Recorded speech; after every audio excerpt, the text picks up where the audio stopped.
Hi hello నమస్తే. నేను మీ కౌండిన్య. టీడీపీకి గూడపాటి శ్రీనివాసరావు రాజీనామా చేశారు.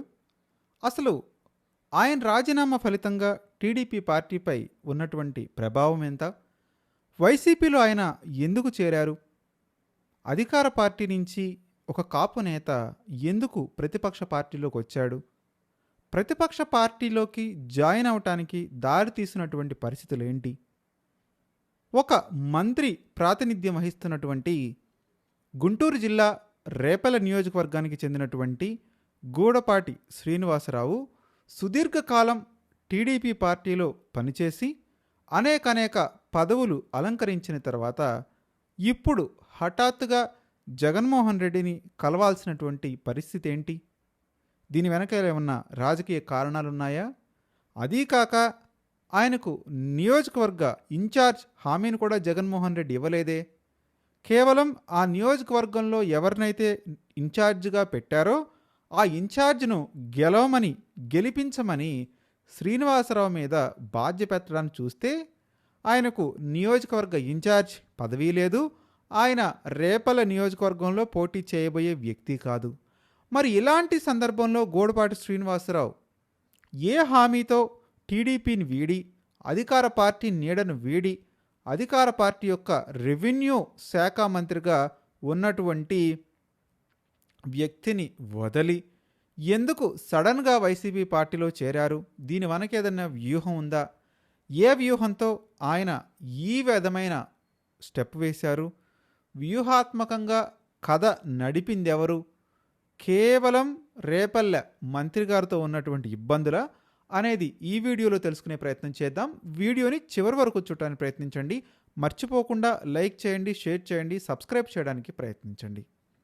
తెలుగుదేశం పార్టీలో చాలా కాలంగా పనిచేస్తున్నటువంటి పార్టీ నాయకత్వానికి అత్యంత సన్నిహితుడిగా గుర్తింపు పొందినటువంటి వ్యక్తి గూడపాటి శ్రీనివాసరావు. పార్టీకి రాజీనామా చేసి ఆయన వైసీపీ పార్టీలో చేరడం ఇప్పుడు రాజకీయ వర్గాల్లో, మరీ ముఖ్యంగా గుంటూరు రాజకీయ వర్గాల్లో చర్చనీయాంశంగా మారింది. ఆయన ఒక్కడే కాకుండా తనను నమ్మిన పలువురు మండల స్థాయి, జిల్లా స్థాయి, గ్రామ స్థాయి నాయకులు, కార్యకర్తలతో కలిసి వైసీపీ పార్టీలో చేరడం ఈ పరిణామ క్రమానికి మరింతగా ప్రాధాన్యతను తీసుకొచ్చింది. వైసీపీలో చేరిన సందర్భంగా గూడపాటి శ్రీనివాసరావు మాట్లాడుతూ పార్టీ అధినేత వైఎస్ జగన్మోహన్ రెడ్డి ఏ విధంగా చెప్తే ఆ విధంగా నడుచుకుంటానని ఆయన వారం క్రితం మీడియా మీట్ను ఏర్పాటు చేసి టీడీపీ పార్టీకి రిజైన్ చేస్తున్న సందర్భంగా చెప్పుకొచ్చారు. అదేవిధంగా ఏదైతే ఆయనకు అక్కడున్నటువంటి మంత్రి గారి విషయంలో జరుగుతున్న విషయాలను కూడా చూచాయగా చెప్పారు తప్ప అసలు ఏం జరిగింది, ఎందుకు టీడీపీ నుంచి బయటకు రావాల్సి వచ్చింది అనేటువంటి విషయాలను మాత్రం ఆయన బయట పెట్టలేదు.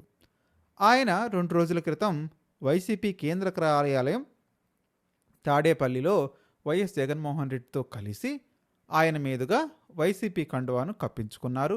మరొక వైపు జగన్మోహన్ రెడ్డి కూడా ఆయన్ను సాదరంగా ఆహ్వానించారు. అంత్యాప్యాయంగా ఆలింగనం చేసుకున్నారు, గుండెలకు హత్తుకున్నారు. అలాగే ఆయనతో పాటు వచ్చినటువంటి వారందరికీ కూడా పార్టీ తరపున ఆహ్వానాన్ని పలుకుతూ వారిని గుండెల్లో పెట్టి చూసుకుంటామని జగన్మోహన్ రెడ్డి భారీ హామీను ఇవ్వడం జరిగింది. మొదటి చూపులోనే గూడపాటి శ్రీనివాసరావు సాధారణ నాయకుడిగా కనిపించినప్పటికీ ఆయన రాజకీయ ప్రయాణాన్ని పరిశీలిస్తే గనక భిన్నంగా ఉంది అని మనం చెప్పుకోవచ్చు. అసలు ఆయన ప్రజారాజ్యం పార్టీతో ఆయన రాజకీయ ప్రస్థానాన్ని ప్రారంభించారు.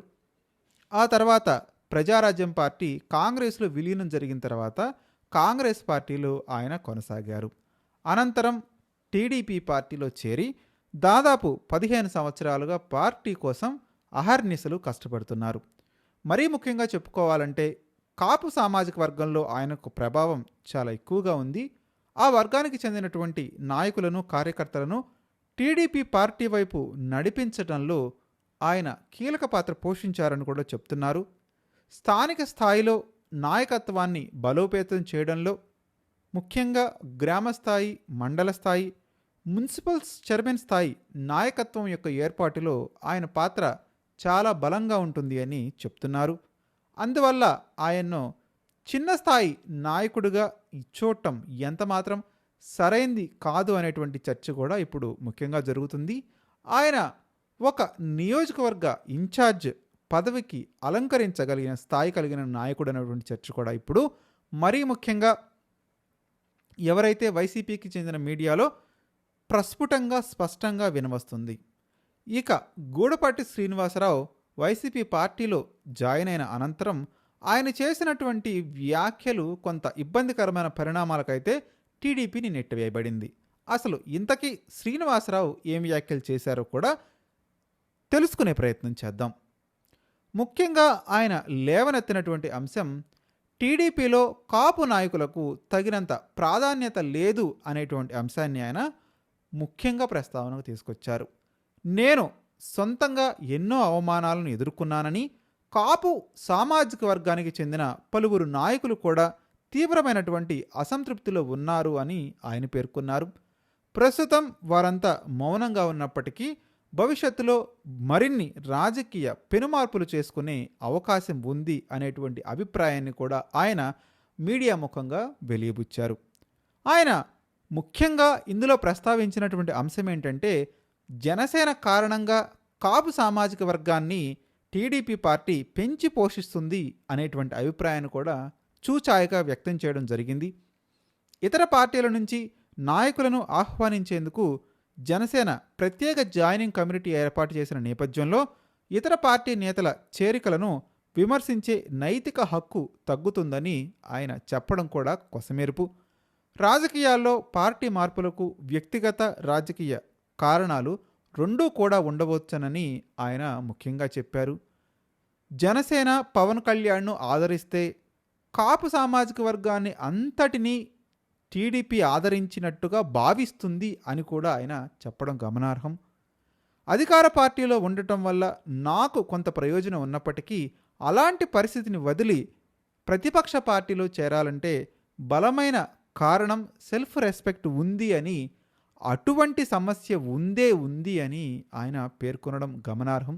నేను 15 సంవత్సరాల పాటు ఒకే పార్టీ కోసం కష్టపడి కింది స్థాయిలో పనిచేసిన నాయకుణ్ణి, మధ్యలో అధికారం ఇంకా 3 ఏళ్ళు ఉందనగా ఇప్పుడు పార్టీని వీడడం సాధారణ కారణాలు మాత్రం కాదు, అసాధారణ కారణాలే దీని వెనక ఉన్నాయి అని ఆయన చెప్పుకొచ్చారు. రాజీనామా లేఖలో నేను ప్రస్తావించిన కారణాల్లో వ్యక్తిగత కారణాలతో పాటు కొన్ని సంస్థాగత మరికొన్ని రాజకీయ కారణాలు ఉన్నాయని చర్చ కూడా జరుగుతుంది. అందువల్ల ప్రతి రాజకీయ నిర్ణయం వెనుక ఉన్నటువంటి వాస్తవాలను కూడా అర్థం చేసుకోవాల్సిన అవసరం కూడా టీడీపీ అధిష్టానానికి ఉంది అని ఆయన పేర్కొనడం గమనార్హం. ఎవరైతే జనసేనకు చెందిన కొంతమంది నాయకులు కార్యకర్తల పరిస్థితి కూడా ఇలానే ఉంది, ఇంతకు మించి వేరొక విధంగా లేదు అని కూడా ఆయన చెప్పుకొచ్చారు.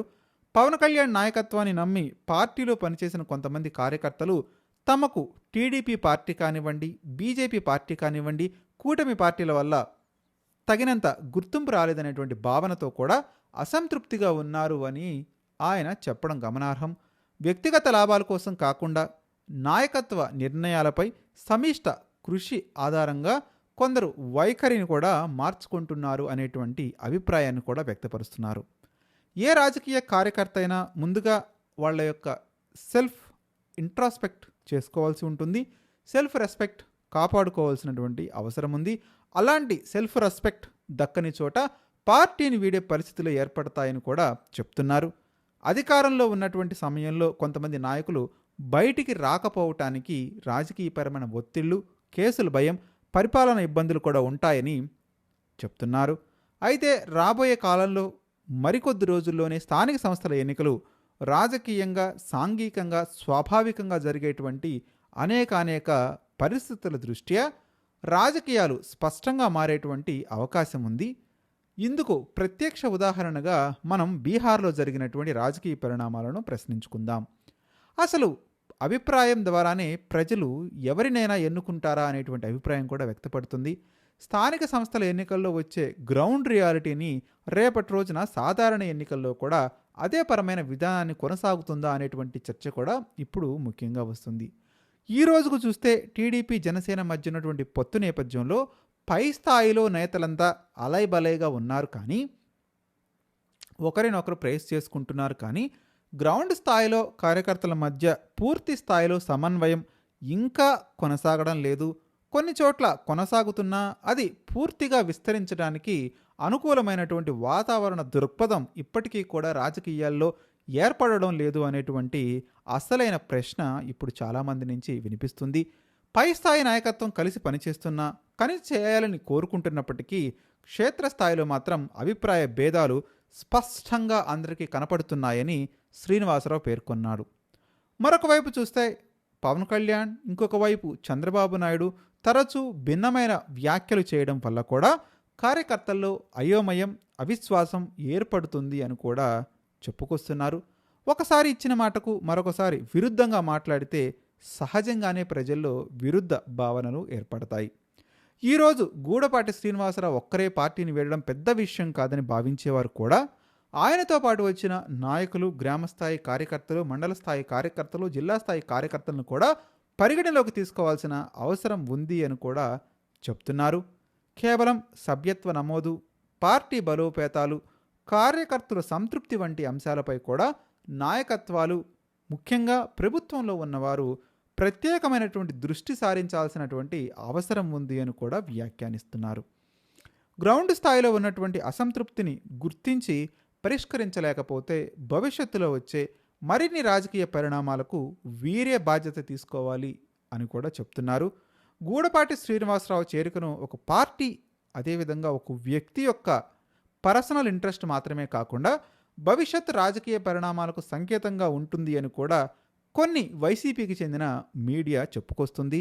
అదే స్థాయిలో టీడీపీకి చెందిన మీడియా కూడా గూడపాటి శ్రీనివాసరావు వెళ్ళినంత మాత్రాన రేపల్లె టీడీపీకి, అదేవిధంగా రేపల్లెలో కూటమి నియోజకవర్గానికి వచ్చినటువంటి ఇబ్బంది ఏం లేదు, ఆయన కేవలం వ్యక్తిగత కారణాలతో మాత్రమే పార్టీని వీడాడు అనేటువంటి అభిప్రాయాన్ని కూడా వ్యక్తపరుస్తున్నారు. ఏది ఏమైనప్పటికీ అధికార టీడీపీ పార్టీ నుంచి మరింతమంది నాయకులు వెళ్ళిపోతారా? స్థానిక సంస్థల్లో ఈ చేరికలు వైసీపీ పార్టీని బలపరుస్తాయా, లేక ఇదంతా కూడా టీ కప్పులో తుఫాన్ లాగా కొంతకాలం ఒకరిద్దరు నాయకులు పార్టీని వదిలి వెళ్ళిపోయినంత మాత్రాన టీడీపీకి, జనసేనకు, బీజేపీకి, కూటమికి వచ్చిన నష్టం ఎంత మాత్రం లేదు అని మీరు భావిస్తారా? మర్చిపోకుండా మీ అభిప్రాయాన్ని స్పష్టంగా కామెంట్ రూపంలో తెలియజేయండి. గూడపాటి శ్రీనివాసరావు లాంటి కాపు నేత, మంచి బలమైన నియోజకవర్గంలో పట్టున్న నేత కూటమి నాయకత్వాన్ని విడిచిపెట్టి వైసీపీలోకి చేరటాన్ని మీరు ఆహ్వానిస్తారా, సమర్థిస్తారా, వ్యతిరేకిస్తారా? మర్చిపోకుండా కామెంట్ చేయడానికి ప్రయత్నించండి.